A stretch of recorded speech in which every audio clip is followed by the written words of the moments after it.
Hi, I'm Chris, And I'm Cynthia. and we're the Haney Family. And today we have with us Sean, the other one. How you And doing, man? he's here Howdy. to share a song with us. Yeah. We have been doing this little thing. We're just getting it rolling. We're starting off with Sean as one of our subscribers and regulars on the channel who Yes. talks to us on comments all the time. We decided we wanted to talk to them too. Yeah, absolutely. So here it is, Sean, the other one. And he's Howdy. picked out a song Yeah. that we're going to listen to that has influenced him in some way, or he just wants to talk about because he likes it. All right. So my question is, why did you choose this song? Okay, so this is probably one of my favorite songs from this band, Matt Finish, who was probably one of the very first live acts that I saw as a teenager. Friend of mine, I've played in bands for years. A friend of mine is a drummer, and he really loves the drummer from this band. I think he may have even taken a few lessons or a little bit of tutoring from him. There's a guy, the drummer from Matt Finish is a guy called John Pryor, and you'll see he's an excellent drummer, real powerhouse, but has some really interesting approaches to his drums. His kit is a little bit different to other drummers, and the way he approaches what he's going to play in songs is there's thought behind it. It's like a Stuart Copeland, but not Stuart Copeland. It's like he's just got his own way of doing things. So my friend introduced me to Matt Finish, and the main two guys in Matt Finish are Matt Moffat, who the band is sort of named after. He's the singer, songwriter, guitarist, a guy who's unfortunately died at about 47, 48 years old. Wow. Taken too soon, absolutely. But an amazing voice, and as a live act, these guys were just fantastic to watch. Really influenced me in the way that I thought you could play live.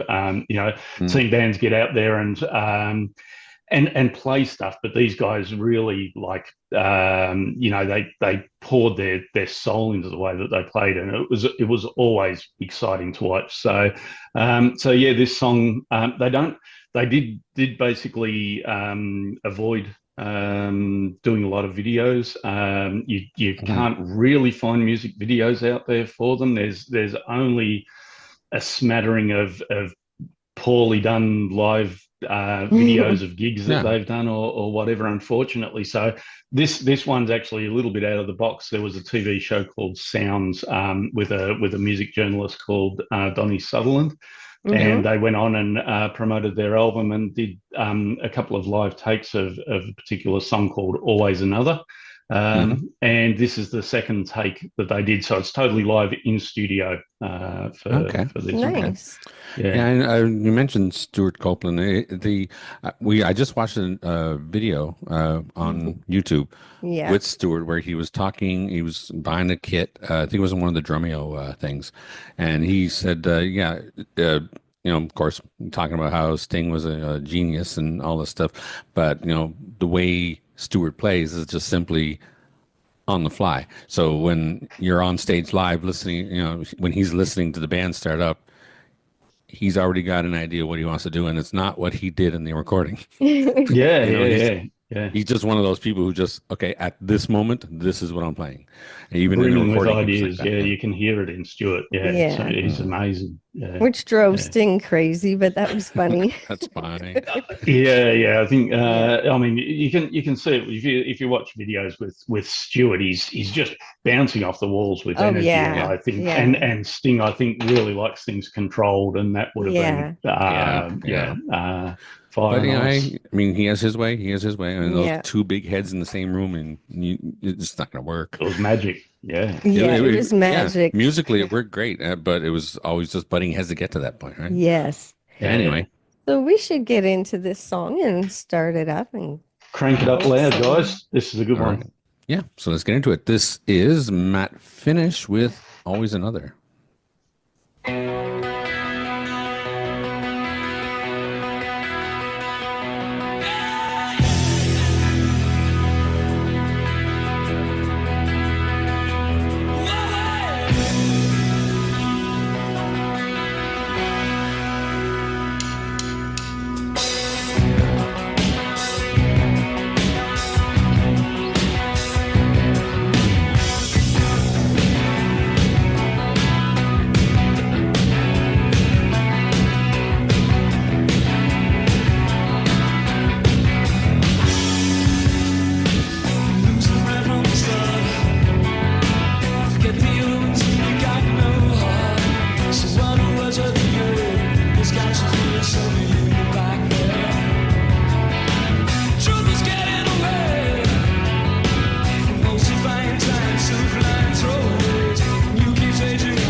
This is really good, actually. Yeah. I'm definitely enjoying this. Yeah, it's Yeah. very unique. I really like the way the drums are being played.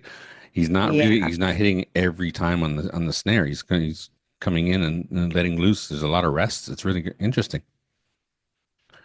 Yeah, he's got a yeah, really interesting way of attacking the drums, and always something interesting in the way he thinks about the parts. Yeah. Yeah, You Yeah. can definitely tell. I understand the comparison to Stuart Copeland because he's just so interesting. Yeah. yeah, His play style, you can't grab onto it. You don't know what he's doing next. Yeah. yeah, It's And really good. I kind of wonder what he's going to sound like he would sound on the actual album, the studio cut. Yeah. See if he's done anything different, or maybe, Yeah, because it feels like he would have probably done it differently on the studio album as well, because he just seems like one of those, like a Stuart Copeland. yeah, yeah. Yeah, Yeah. you can hear how close how he's definitely got his themes, but he's not locked into to Yeah. just repeating it the same way over and over, sort of thing. Yeah, And I yeah, really like the tone of the vocalist. He's really yeah. good. He's got a good energy. Yeah. He sounds great. Uh, yeah. the bass player looks familiar. Oh, yeah? Yeah. Yeah. He's. I had to research it a little bit because so John Pryor, the drummer, and Matt Moffat, they were essentially Matt Finish, and they had Hmm. many different players throughout the years. I believe this bass player in this is a guy called Jeff Clayton. They did have in the first album, this from their second album. In the first album, in their early days, they had Rick Grossman, who was in Hoodoo Gurus and Divinals Hmm. eventually. But Matt got sick after their first album, and they basically disbanded for a year or so and got back together.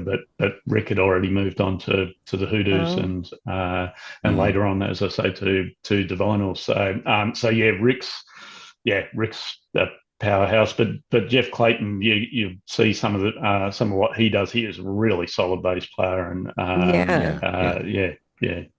This band actually kind of reminds me of the Police in their styling. Yeah, there's not quite Really. a reggae feel, but it's more of a ska feel almost, with Yeah, definitely kind of a world sound as well. Yeah. So it's they very they interesting. started off as a funk band apparently Oh, in the late '70s, mid to late '70s. The two of them, John and Matt, and then Okay. moved on. So yeah, Yeah, you can definitely hear that influence inside the music for sure. yeah. And with yeah, the yeah, and with that drummer, it's always because it's always kind of different. You know, you hear a bit of the funk, but you still hear other sounds too. Like there's Yeah. a bit of a ska, a bit of a reggae, kind of mixed in. Really interesting. yeah. Yeah. So we should continue this one. Yeah, absolutely. Cool. All right. My heart said I can do anything I want. Tear in my heart said I can feel any way I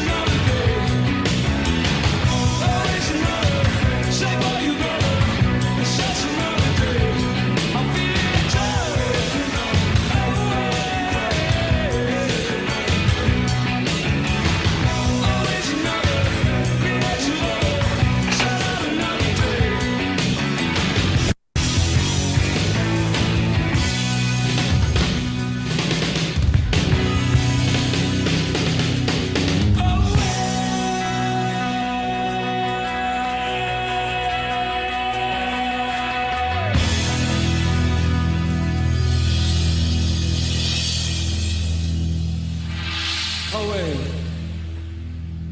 That was really good stuff. Yeah, Oh my gosh. excellent. Actually. I'm surprised we've never heard of this band before.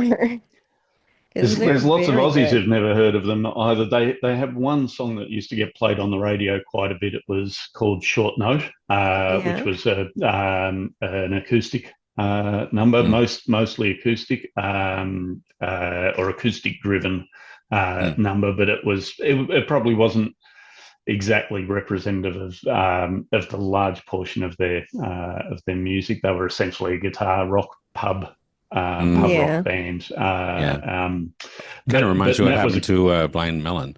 When Blind Melon came out with No Rain, it was a song that they really even didn't like that much, but the studio said, "We need this song. We need this song." No Rain. Now nobody knows any other song by them but No Rain. Yeah. Extreme had the same thing, with More Than Words. Yeah, the studio was like, hey, you got to do something else like that. So they came out. They added Wholehearted onto the album as a second thing, because it was really not representative of their way cheesy for stuff. them. Yeah, they're much heavier than that. Yeah, hell yeah. Yeah. Well, actually, interestingly, like More Than Words, Matt Finish has a song called "Come On Over," which is a similar sort of thing. It basically it talks about the after a gig, that feeling of sort of like, everybody's going, I'm packing up, I'm just ready to leave, and he wants his girlfriend to, let's just go, babe, sort of thing.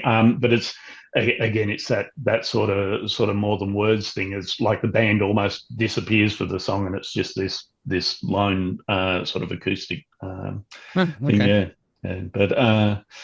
They're just great live pub rock band. But I think basically because I didn't really do many videos, they just didn't don't have a legacy of stuff for people to go back and view. So unless radio plays them, and people don't listen to the radio very much nowadays. So. That's for sure. Yeah. Well, I'm glad that we are doing this channel, so we're able to get to know this band at all, because if it wasn't for you, we wouldn't know who they were. Exactly. I mean, why not? There's so many great songs out there that that are not mainstream, and I'm really tired of the current mainstream stuff. It's so all the same sound, it seems like. And it's mostly things like auto tune and just the cookie cutter formula, It's there's no or it's very, very hard to find the diamonds in the rough, or the diamonds in just how much stuff you have to go through to find something that's decent. We're finding a few, it's here and there, but I mean, just so little. The industry goes, this is the formula, you're going to follow the formula, and that's how it goes. And it's just not helpful to us. We like music. We like, Well, no, I was just going to say, I think in certain ways for new artists, probably the hard thing for them is I think that they're actually born in the wrong time, because so much stuff has been done before. If you were to analyze most of, let's say, metal stuff that comes out nowadays, it's metal, but it's like Norwegian metal with a twist of calypso, or it's like there's a gimmick in there that throws something new into the Sabaton, it's metal, but like done as a huge stage production, war themed, and it's almost like there's something there, but when you analyze it, it's the same songs, and it's like, well, but that was already written a long time ago. So it's hard, I think, for artists nowadays to really come up with something that is new and interesting. Unique, and they get this pull to do the trendy thing, I find sometimes too, because they want to make it in the business, and they figure, well, they have to, right? So we definitely like to thank Sean, the other one, for showing up for this. Yes, very much. It's our first big one with the subscribers, so we're jazzed. We're hoping we can get some more people to do this. Yes, it was a lot of fun. Thank you so much. No problem. Yes. And thank you for sharing that wonderful song, because we never heard of that band, and they're fantastic. Glad you liked them. Thanks for letting me have a little spot on the show. Oh, absolutely. But I just find the uniqueness of Australian music. It's a mishmash of a whole bunch of genres and a whole bunch of regions, because you guys have listened to American music and English music, right? And whatever comes down the pipe, you're going to take a listen to it and see if it's part of you. And you guys made some interesting music. Yeah, definitely. Absolutely. Okay, so thank you very much, and we'll be seeing you again on the channel, and maybe we'll do this again with you sometime. No worries. That'd be awesome. All right. Thank you, everybody. Thank you. Bye. All right. Hey, thanks for joining us for this episode of Meet the Family. If you would like to join us and be on an episode yourself, you can send us an email with the song that you want to talk about, and we'll send you the details. You can find our email in the description of all the videos. Yeah. And if you want to check us out over on Patreon, it's $3 a month, and we're adding things there all the time. You'll find the link in the description of all our videos for that as well. And if you want to come over and visit us, you can check out our blocked videos over there for free. And if you pay the $3, you get access to our albums, documentaries, and little concerts over there. It's a whole lot of fun. Yeah. Don't forget to like and subscribe to the channel and become one of our Goonies. Share with your family and friends. Click the notification bell if you don't want to miss a video. And don't forget to enjoy yourself. Later. Later.